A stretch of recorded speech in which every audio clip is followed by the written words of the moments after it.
Okay. videos and all. Yeah. Quick question here. Okay.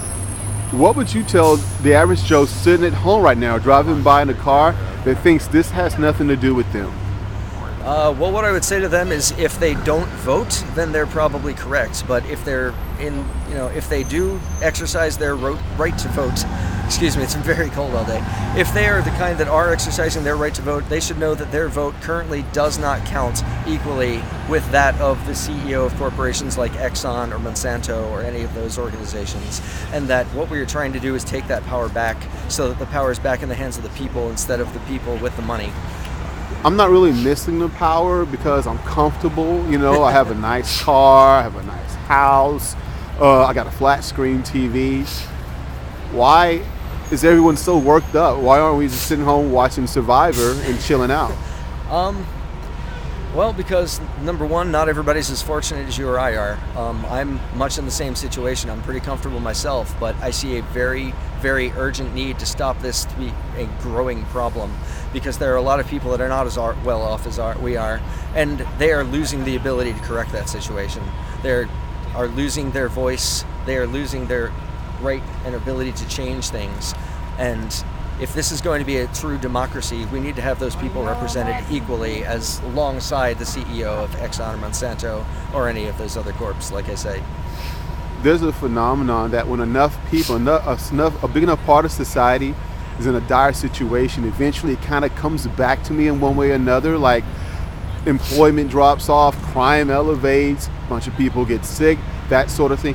Can you see ignorance or neglect of this situation, of the opportunity to act now? Can you see it going in that direction to where eventually me on my nice sofa will be affected by not caring what goes on here today?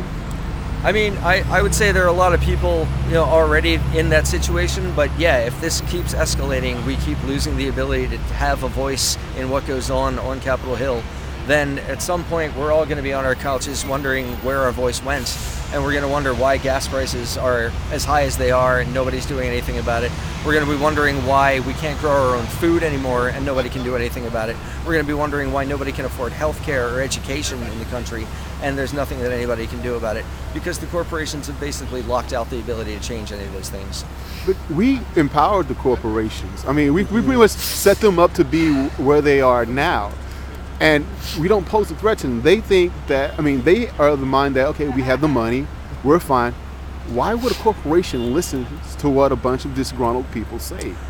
That is a very good question, actually. We're hoping to, number one, try to find an answer to that by doing these meetings together.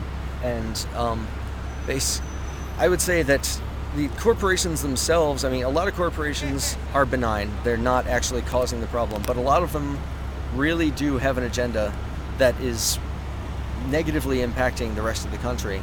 Those organizations need to be kept in check, and we need to make sure that everybody's voice is heard equally. So we unite our voices. You think we could eventually make corporations accountable?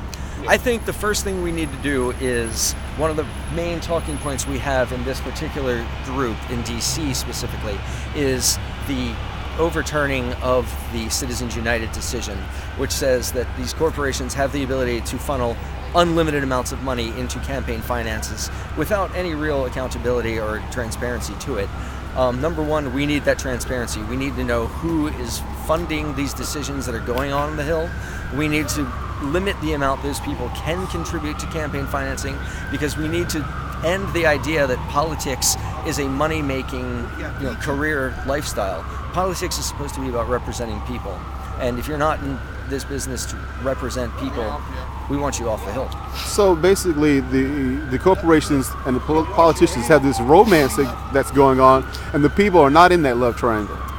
There are a lot of people that are in that triangle, but I would say the majority are not. And hopefully enough people start to hear this message and realize that they're not part of the discussion and that they are losing their voice, and maybe they want to make that voice heard. So hopefully they'll join us.